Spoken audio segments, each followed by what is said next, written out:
यूसुफ का स्वयं को प्रकट करना 45। तब यूसुफ उन सब के सामने जो उसके आसपास खड़े थे अपने को और रोक न सका और पुकार कर कहा, मेरे आसपास से सब लोगों को बाहर कर दो। भाइयों के सामने अपने को प्रकट करने के समय यूसुफ के संग और कोई न रहा। 2 तब वह चिल्ला चिल्लाकर रोने लगा और मिस्रियों ने सुना और फिरौन के घर के लोगों को भी इसका समाचार मिला। 3 तब यूसुफ अपने भाइयों से कहने लगा, मैं यूसुफ हूँ, क्या मेरा पिता अब तक जीवित है? इसका उत्तर उसके भाई न दे सके क्योंकि वे उसके सामने घबरा गए थे। 4 फिर यूसुफ ने अपने भाइयों से कहा, मेरे निकट आओ। ये सुनकर वे निकट गए। फिर उसने कहा, मैं तुम्हारा भाई यूसुफ हूँ, जिसको तुमने मिस्र आने वालों के हाथ बेच डाला था। प्रेरे 7:9-5। अब तुम लोग मत पछताओ और तुमने जो मुझे यहाँ बेच डाला इससे उदास मत हो, क्योंकि परमेश्वर ने तुम्हारे प्राणों को बचाने के लिए मुझे तुम्हारे आगे भेज दिया है। बी प्रेरे 7:15-6। क्योंकि अब 2 वर्ष से इस देश में अकाल है और अब 5 वर्ष और ऐसे ही होंगे कि उनमें न तो हल चलेगा और न अन्न काटा जाएगा। प्रेरे 7:7 इसलिए परमेश्वर ने मुझे तुम्हारे आगे इसलिए भेजा कि तुम पृथ्वी पर जीवित रहो और तुम्हारे प्राणों के बचने से तुम्हारा वंश बढ़े। 8 इस रीति अब मुझको यहाँ पर भेजने वाले तुम नहीं, परमेश्वर ही ठहरा और उसी ने मुझे फिरौन का पिता सा और उसके सारे घर का स्वामी और सारे मिस्र देश का प्रभु ठहरा दिया है। 9 अतः शीघ्र मेरे पिता के पास जाकर कहो, तेरा पुत्र यूसुफ इस प्रकार कहता है कि परमेश्वर ने मुझे सारे मिस्र का स्वामी ठहराया है, इसलिए तू मेरे पास बिना विलंब किए चला आ। प्रेरे 7:14। 10 और तेरा निवास गोशेन देश में होगा और तू बेटे पोतों भेड़ बकरियों गाय बैलों और अपने सब कुछ समेत मेरे निकट रहेगा। 11 और अकाल के जो 5 वर्ष और होंगे उनमें मैं वहीं तेरा पालन पोषण करूंगा। ऐसा न हो कि तू और तेरा घराना वरन जितने तेरे हैं वे भूखे मरें। प्रेरे 7:14।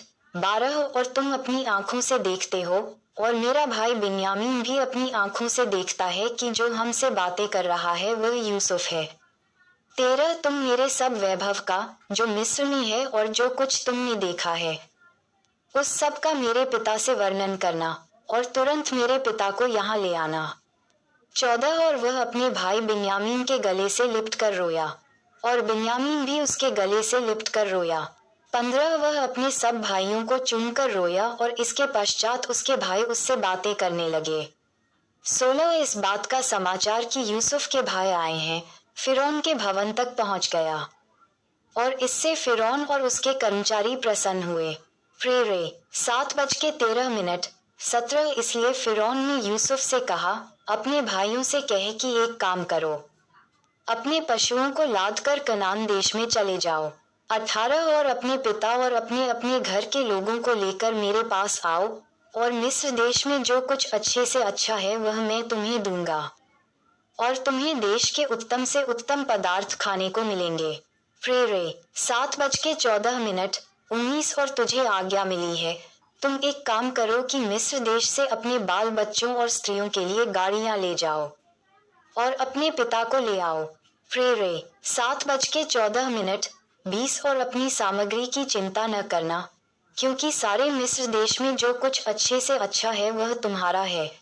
21 इसराइल के पुत्रों ने वैसा ही किया और यूसुफ ने फिरौन की आज्ञा के अनुसार उन्हें गाड़ियां दी और मार्ग के लिए भोजन सामग्री भी दी।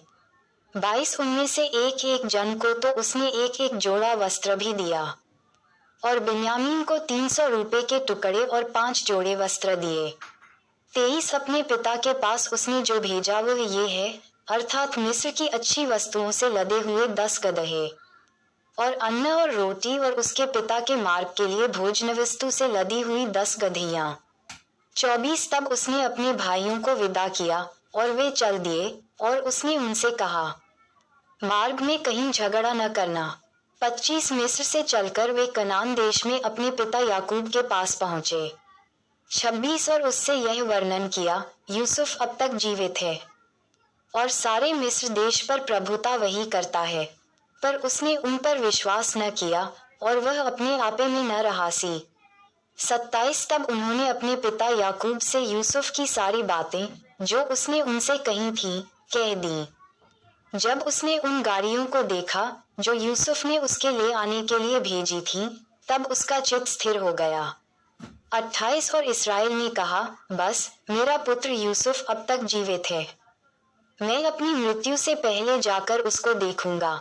माताएं एवं बहनों से निवेदन है कि अगर हमारी ये वीडियो आपको अच्छी लगी हो तो कृपया करके वीडियो को लाइक और सब्सक्राइब करना ना भूलें, क्योंकि हमारी वीडियो आप सब तक बहुत जल्दी पहुंचे। जय यीशु मसीह।